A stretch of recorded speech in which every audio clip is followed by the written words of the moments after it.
All right, ladies and gentlemen, I want to talk again about this topic because there's a lot of tribalism sometimes, and it's really ridiculous. Let's start off with Tom Hiddleston. Everybody knows Tom Hiddleston as the notorious Loki, right? But while he's Loki in Marvel films, okay, MCU, I wanted to tell you, Tom Hiddleston's been in just about every single production company you can name. Tom Hiddleston has been in that. Let me show you what I mean. So if you go to Box Office Mojo, you look at his filmography, and you will see this. Of course, he's appearing in Thor Ragnarok, which is an MCU film. But do you know Tom Hiddleston was in Kong Skull Island, which is a Warner Brothers distributed film? Okay. You know that he was also in, as you can see here, the Deep Blue Sea. Remember the Deep Blue Sea? Okay. I'm just showing you it's not necessarily distributed by Walt Disney. He was also in Crimson's Peak, which, as you can see, is a Universal distributed film. What I'm trying to tell you is actors go for what is a good story and what is going on. They're not tribal like that. Okay? All right, let's move on. Yeah, he was in Kong. He was one of the explorers that were in the film Kong Skull Island. Lawrence Fishburne. Lawrence Fishburne has had an extensive filmography with many different distributors and many different production companies.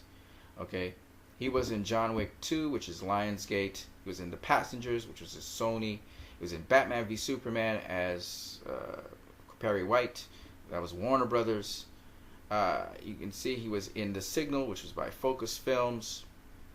He was in Ride Along by Universal. I mean, he was in Man of Steel. Okay, he was in Contagion. These are two Warner Brothers things. He was in Predators, which is a Fox distribution release. 21. He was in Fantastic Four: Rise of the Silver Surfer. He was the voice of the Silver Surfer in Fox. Okay, he was the narrator in Teenage Mutant Ninja Turtles, which was the animated Warner Brothers distributed film. Okay, he was in Mission Impossible 2, which was with Paramount. So I'm just saying, Aquila and the Bee, which is Lionsgate, again. All right, Matrix Revolutions and the Matrix series, the trilogy with Warner Brothers. So this, what I'm trying to tell you is actors are not sold down to one distributor. It's just where there's a good story, they buy into it, they buy into the director, and they move from there. They were also in Boys in the Hood. He's notoriously known for Boys in the Hood, and he's been in many movies. Okay, he's got a very long archive there. Colin Mulvey. Colin Mulvey last was seen, at least notably, in a big role in Batman v Superman, where he was Anatoly Kalasev. But his filmography is also pretty vast. So he was in Thunderstruck, The Hunter. He was in 300: Rise of an Empire. Okay? He was actually in that film. He was also in Captain America: The Winter Soldier. I don't know if you guys remember that. He was Jack Rollins. So he's been in the MCU. Okay? He's also been in Batman v Superman: Dawn of Justice, which is, of course, a Warner Brothers, Time Warner company, distributor. This is Disney here.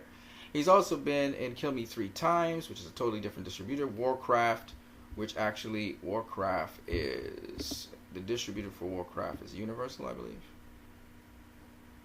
Yes, Universal Pictures. Okay. My point is this, anyway, that this guy, like any actor, being in big blockbusters, would go into a movie, and you must understand that he is looking at scripts, looking at stories. That's what these guys do. That's what they're about. Delirium, which is a 2017 film, which is finished. It's distributed by BH Tilt and High Top Releasing, which is, Blumhouse is involved in that. Okay. Chris Evans. Let's look at his filmography here. He's been in Cellular. And if you go and check out Cellular, I think that was a Warner Brothers release film. I remember seeing it. Nope, New Line Cinema. Well, New Line Cinema wasn't with Warner Brothers. Warner Brothers bought over New Line Cinema later on. Okay. He's also been in TMNT, Teenage Mutant Ninja Turtles, as Casey Jones. This was an animated film. The same film that Lawrence Fishburne was in. So that's Warner Brothers led film. You can see narrated by Lawrence Fishburne, distributed by Warner Brothers. Okay. And he also was in Street Kings. Chris Evans was in Street Kings in 2008. And Street Kings was a Fox distributed film. Okay? Showing you the spectrum. I'm just showing you the spectrum of films this guy's been in. So now he's known as Captain America. And he's been in a number of MCU films. But in between those things, guess what? He's also been doing other movies with other production companies. Yes, he's been in just about every single MCU film since Captain America: The First Avenger. But you must understand that, some people are saying there are only exclusive contracts and that MCU specifically contracted their actors to only do MCU films. That's not true at all, man. Otherwise, Mr. Loki wouldn't be in Skull Island. And I wouldn't be surprised. These actors, well, obviously, we saw KG Beast in Batman v Superman. That was an actor that was in Captain America: Winter Soldier. So, what I'm saying to you is, these actors, once they get a good script, and once they're not on contract for 3 films, in between those 3 films, while they're not shooting those films, they can do whatever they want, generally speaking. Okay? This notion that these actors can only stay with these particular films, it's not true. I can give you a whole bunch of other examples, right? Lawrence Fishburne, by the way, I think he will appear in the next Spider-Man film. They'll be looking at him. And if he gets cast, he's going. That doesn't mean he stops being Perry White. No, you can act in different capacities in different movies. All right? So I just say this to say that we have a perfect example. We have Deadpool. Deadpool is Ryan Reynolds, right? And he's doing Deadpool 2.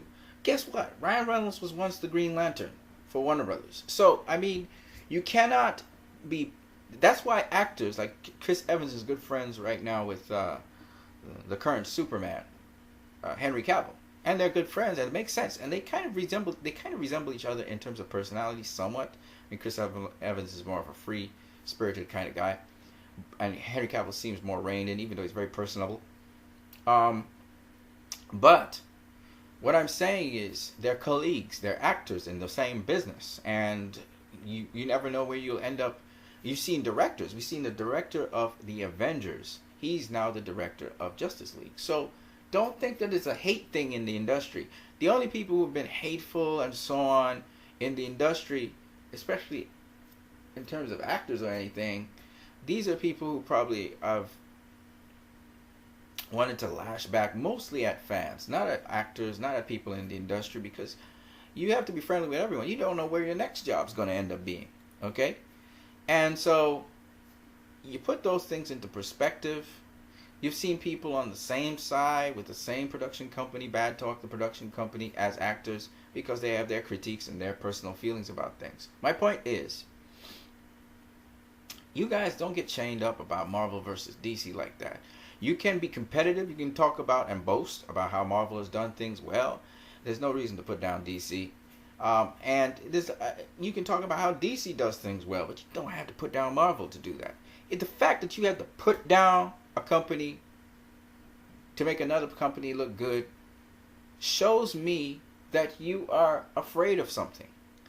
But if you can, say, well, I'm more of a DC fan. I'm more of a DCEU fan. Don't really take to Marvel that well, but they make good movies. Then you're being honest, all right? Because Marvel makes good movies. DC makes good movies, all right? But you don't have to like them. Like, I don't take to DC movies. I just don't take to that style. I can respect that. I can respect it. And even if you can be more specific about why you don't take to it, be cool. Don't tell me that DC movies look like they have a lot of CGI and Marvel don't look like it has a lot of CGI. And then I heard another stupid excuse. They said the Marvel films, they feel more real, like they're in real world environments because the characters are not so super powered. DC has gods. And I'm like, dude, then you're saying Thor feels real. He's a god, okay? The Hulk, he feels real. He's got godly powers, okay? They're super beings. Captain America got super strength. Do I need to go on? Do I need to go on?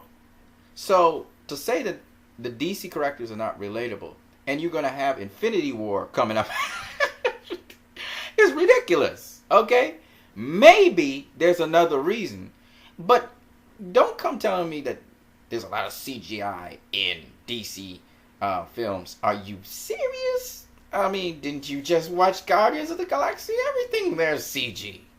What are you talking about? You know, don't come up with ridiculous reasons for your answer. Come with something grounded. Maybe I don't like how DC films go about doing their things. Find something, but don't just have blind dislike for something. I just don't like DC films because you don't like DC. That's pretty much what you're saying. Come up with something. For me, I told you the MCU with the slapstick humor, I am not really a guy to take slapstick humor every 2 cents. I have to go in prepared for slapstick, otherwise it'd be annoying to me. Alright? So I don't like the light, fluffy, no consequence kind of thing, which is kind of empty in terms of the story, the morale behind it. That's my thing. I'm not saying all Marvel films are like that. I'm not saying the Marvel films don't have morals and they don't teach us something deep. I'm not saying that. I'm just saying when people think of superhero movies, they think of, you know, something kids can see and everything, and I'm not really into that. That's what turns me off from superhero movies. All right? So when you give your reasons, just give a specific reason why you don't like something. Sometimes it's just your bias. You just don't like this because you just don't like it because everybody just don't like it. All right? And that sheep herd mentality is not necessarily the thing that sells me. If you can't even identify why you don't like something, I'll respect it that you don't like it. It's not your taste. I'll respect that. If you can't isolate why you don't respect it, though, I have less respect for you, because you should be at least able to identify and isolate the reason. Don't give me no fluff up reason. Don't give me no fake reason that everybody's saying, which doesn't hold water. Don't trump up your reason. If you just want to say straight up, I just don't like DC. I just don't like DC. I'm not into DC. You can say that. It's cool. But don't give me fluff answers. Don't tell me it's the CGI and everything's CGI, because that's not true at all. Because all the Marvel films are CGI. Oh, the characters are gods and godlike and they're too beefed up. Don't say that. Because you got a lot of godlike characters in the MCU. Okay? And they're called Inhumans. Alright? You got a dude called Vision. Freaking powerful. What are you talking about? You know, you got a guy called Ant-Man. He can change size and all of that. There's nothing realistic about that. So, you got to come with a better... And besides, Marvel characters have been ripped off of DC, and DC have been ripped off of Marvel. I mean, Thanos. I mean, Darkseid. Come on. So, why are you anxious for Marvel over DC? Is it because Marvel did it first? Maybe you wouldn't say. Maybe that... Well, Marvel came with the Avengers already, so I don't need to see Justice League. Maybe it's that. And you're not invested in Justice League because you didn't grow up watching maybe the Justice League comics. And you didn't see Batman on TV, the animated series, and all these things. And then because DC maybe had a rocky start as far as you're concerned with the critics, maybe it turned you off, even though it may be just a sheep herder mentality. When you actually watch the films, you were like really enjoying them, but because everybody else said they're crap, you joined the crap game. Is that it? You can't think for yourself? You know, isolate your problem. Isolate your issue. But don't come to me and you say you're a nerd. You say you're a nerd, inverted commas, and you end up being a douchebag who's a twit. Who's not only a twit, but you're a dimwit twit. You know, if you say you're a nerd and you want to take on the name of nerd, you want to take on that mantle as nerd, and you say you have your big web pages and big websites and you're saying you're a nerd, then be a nerd. Don't be a dumbass. Be intelligent, okay? Because some of us had to go through hell with the name nerd, okay? So, at least we know what it is to be intelligent. So if you want to construct something in an intelligent manner and have a discussion with me as a nerd, you know what I'm saying? Because we went through shit to be nerds, okay? Some of you younger nerds, you just go through it because it's a fad. Oh, I read comic books, I'm a nerd. You're not a fucking nerd, okay? Alright, so, I just wanted to say that, and on that note, you guys have a great one.